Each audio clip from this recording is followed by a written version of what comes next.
É isso aí, galera, tô de volta. Essa semana eu vou falar sobre as HQs. Isso, um assunto que agrada tanto crianças, jovens e adultos. As histórias em quadrinhos, gente, podem ser sim consideradas obras de arte. E é isso que você vai ver depois da vinheta.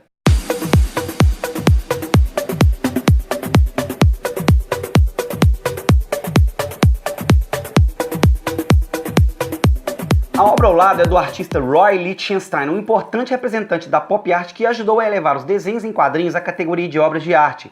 Se você quer saber um pouco mais sobre Roy Lichtenstein e a pop art, não esqueça de clicar nos links que estão na descrição do vídeo ou nesses links que aparecem logo acima na tela. O texto da pintura diz: "Eu posso ver a sala toda e não há ninguém lá dentro." Essa fala pode transmitir a ideia de que há uma história em desenvolvimento, isto é, de que algo aconteceu antes e ocorrerá depois. Você certamente já viu alguma história em quadrinhos, também conhecida como HQ, que é um tipo de narrativa feita com desenhos em sequência, geralmente no sentido horizontal. Ela é acompanhada, na maior parte das vezes, de textos curtos de diálogo e algumas descrições das situações apresentadas no interior de formas chamadas balões, que podem variar conforme a necessidade expressiva do quadrinho. Eu tenho aqui alguns exemplos de quadrinhos, gente. Quadrinhos da Turma da Mônica, onde todas as crianças, jovens, né, alguns adolescentes gostam de ler, né? Hoje em dia tem até a coleção Turma da Mônica Jovem. Eu tenho aqui uma coleção também de uma HQ da Marvel, né, dos Vingadores, né? São histórias mais voltadas para um público mais jovem, com algumas costumam ter até cenas de violência, as cores mais, né, escuras, mas são muito bacanas as histórias. Geralmente elas são feitas em sequência, em edições, edição 1, edição 2, então se você perde uma edição, você perde todo o contexto da história. Tem aqui um exemplar da DC, os Novos Titãs, né, que também, a DC também segue essa linha de histórias cronológicas, onde a gente pode comprar uma revista em quadrinhos e a gente precisa comprar a edição, né, que vai vir logo após para poder saber o que acontece na história. E a gente sabe que a Marvel e a DC são rivais, né, gente? Sabe que nos cinemas aí elas estão batendo de frente com seus filmes que são um sucesso. As histórias da Turma da Mônica também atacam de paródia, é isso mesmo. Maurício de Souza pega uma linha muito bacana, ele fazendo paródias a respeito de filmes famosos, né? Essa aqui, por exemplo, é uma paródia sobre Star Wars. Paródia 1, Trapaça Fantasma, já tem Paródia 2 e tem muitas outras revistas da Turma da Mônica nesse formato, onde fazem paródia de outros filmes, Senhor dos Anéis, temos também X-Men. Inicialmente os quadrinhos ocupavam apenas uma página, ou até menos, dentro de publicações como jornais e revistas. De acordo com estudiosos, a história em quadrinhos surgiu na década de 1840, sendo um dos seus precursores o suíço Rudolf Topfer. Suas histórias ilustradas foram as primeiras a usar uma sequência de quadros com figuras e textos interligados. Embora haja outros pioneiros dessa arte, foi o estadunidense Richard Felton Olcott quem teve a ideia de criar o balão para introduzir a fala dos personagens de suas histórias, né? A história do The Yellow Kid, ou O Garoto Amarelo, de 1896, considerada por alguns como a primeira história em quadrinhos. No início, as histórias em quadrinhos tinham muitos personagens inspirados em animais que ganharam vida, assumindo atitudes tipicamente humanas, o que é uma prática comum até os dias atuais. A década de 1930 trouxe criações que introduziram a aventura como tema principal. Começava a Era dos Heróis, e o sucesso dessas aventuras gerou as revistas exclusivamente em quadrinhos. Heróis em quadrinhos existem desde muito tempo, mas a primeira história em quadrinhos com um herói mascarado foi feita em 1936 por Lee Falk, criador do Fantasma. Fazendo um parênteses nessa questão dos quadrinhos, eu quero aqui indicar um livro para vocês, Marvel Comics, A História Secreta. Esse livro é muito interessante para quem gosta de se aprofundar nas histórias, saber como surgiu a Marvel, como existe essa rivalidade Marvel-DC, como Stan Lee chegou à Marvel, né? Eles tinham apenas 17 anos, né? Como Jack Kirby, Steve Ditko, Joe Simon, Don Heck, Bill Everett, entre outros desenhistas famosos chegaram à Marvel e estruturaram essa empresa grandiosa que é hoje. As histórias e quadrinhos fizeram e fazem tanto sucesso que até hoje algumas editoras resolveram publicar livros. Isso mesmo, pegaram algumas histórias em quadrinhos e ao invés de serem quadrinhos, gente, fizeram livros. Ó, eu tenho aqui um livro que eu ainda não li, A Morte do Capitão América, Guerras Secretas, e um livro que eu li e me apaixonei, que é a Guerra Civil, que conta realmente como que é a história da Guerra Civil. Tem nada a ver com o filme, sim, mas o filme também é muito bom. Nas últimas décadas do século XX já existiam milhares de publicações sobre heróis nas histórias em quadrinhos. Alguns dos criadores dessas histórias, roteiristas e desenhistas, tornaram-se celebridades mundialmente famosas, de modo que seus nomes nos créditos das histórias passaram a ter tanto valor quanto o nome de um ator famoso na ficha técnica de um filme. Roteirista, gente, é o profissional que escreve o texto da história em quadrinhos e também a descrição das cenas e sua sequência. Atualmente, as histórias em quadrinhos são um importante repertório de imagens que representam tanto o cotidiano da humanidade como criações da imaginação dos artistas.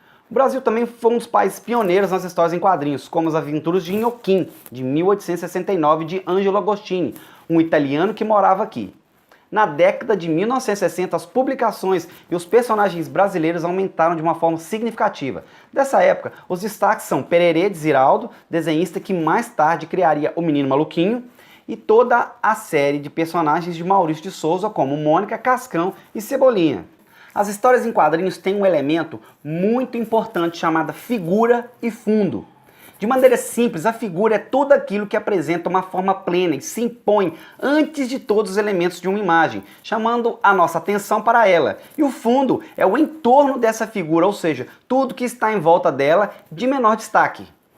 Um artista, antes de criar uma obra pictórica, tem diante de si apenas uma forma em duas dimensões, altura e largura, que pode ser um papel, uma tela, um muro, etc. O trabalho com a figura e o fundo pode ser um recurso de arte bidimensional, para destacar ainda mais algum elemento, dependendo basicamente da forma e da cor utilizadas. É o que podemos observar em muitos símbolos que apresentam cores contrastantes e desenhos com poucos detalhes, o que torna mais fácil a sua memorização pelo observador, conforme você pode verificar na imagem ao lado. A arte bidimensional, pessoal, para quem não conhece, é aquela que se utiliza apenas da altura e da largura, como as pinturas e as fotografias. Já as esculturas, elas adotam um padrão tridimensional, porque elas têm tanto altura como largura e profundidade, podendo ser vista por todos os lados. Como a arte bidimensional possui apenas duas dimensões, os artistas utilizam recursos para criar a ilusão de profundidade, já que essa dimensão não existe nesse tipo de arte. Uma forma de fazer isso é trabalhar com a figura e o fundo para representar diferentes planos, ou seja, diversos níveis ou camadas de uma pintura ou desenho. Planos, em arte, referem-se ao que aparece ao fundo, sucedido por uma série de outros planos. O que está mais ao fundo é o último plano. O que está mais ao meio da tela pode ser chamado de segundo plano ou plano intermediário. E o que está mais próximo do observador é o primeiro plano, como podemos observar na imagem urbana de Edward Hopper. Em primeiro plano está a lanchonete, atrás dela está a rua e mais atrás ainda uma construção. Vejamos nessa história onde aí tem o Cascão, tentando apagar aí um incêndio. A gente pode observar no segundo quadrinho que o que está em primeiro plano é o fogo.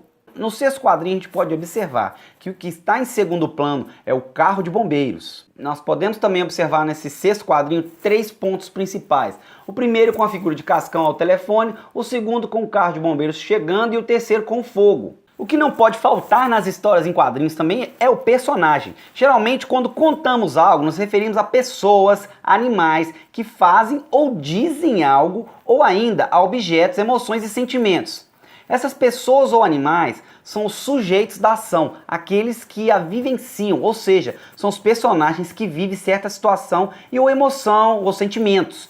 Podemos representá-los por meio de desenhos, sombras, palavras em livros, imagens de vídeo, cenas de peças teatrais, danças e até com a música. Mas por quê? E para que fazemos isso?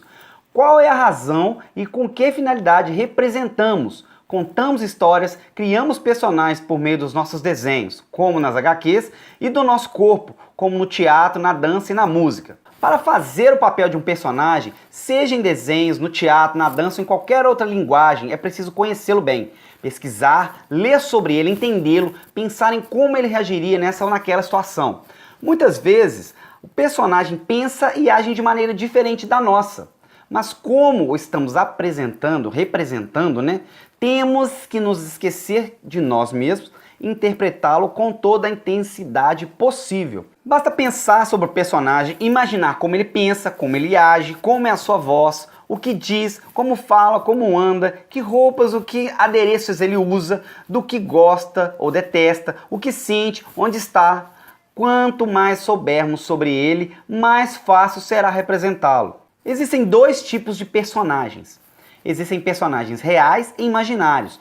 Os personagens reais são aqueles que fazem parte de histórias que relatam fatos do passado e do presente, com pessoas que realmente existiram ou que ainda vivem. Os imaginários são aqueles que existem apenas nas nossas mentes e que passam a fazer parte da nossa realidade quando os representamos. Com certeza você já ouviu falar sobre Visconde de Sabugosa, Emília, Pedrinho e Dona Benta de Monteiro Lobato. Eles fazem parte da obra O Sítio do Pica-Pau Amarelo. Emília é uma boneca de pano marota e crítica. Visconde de Sabugosa, por sua vez, é uma espiga de milho falante e inteligente. Já o Pedrinho é um menino que vive na cidade e passa suas férias no sítio, onde mora a Dona Benta, uma avó inteligente, culta e carinhosa. Pedrinho e Dona Benta podem ser referências de pessoas reais, nas quais o escritor tenha se baseado, pois existem muitos meninos como Pedrinho e muitas senhoras parecidas com a Dona Benta. Mas o Visconde de Sabugosa e a Emília são personagens da vida real? Que outros personagens conhece que são reais ou imaginários? Abrindo um parênteses novamente, falando um pouco sobre Monteiro Lobato. Eu citei ele. Então, ele é um dos mais importantes escritores brasileiros da primeira metade do século XX. É considerado o precursor da literatura infantil no Brasil. Seu livro Sítio Pica-Pau Amarelo é a sua obra mais conhecida e admirada. Ele escreveu sobre temas e personagens tipicamente brasileiros, em uma época em que a maioria dos literatos escrevia sobre temas estrangeiros e fora da nossa realidade. É isso aí, galerinha. Nesse vídeo eu quis falar um pouco para vocês das HQs e como surgiram, de elementos como figura, fundo, personagens. Eu espero que você tenha curtido, gostado desse vídeo, né? Se você gostou, compartilha. Se você é novo no canal, se inscreva, deixa o seu like, isso aí para nós é muito importante. E eu espero que você compartilhe no máximo possível de pessoas e que você goste do assunto. Eu vejo você na sexta-feira com a paródia. Abraço! Fui!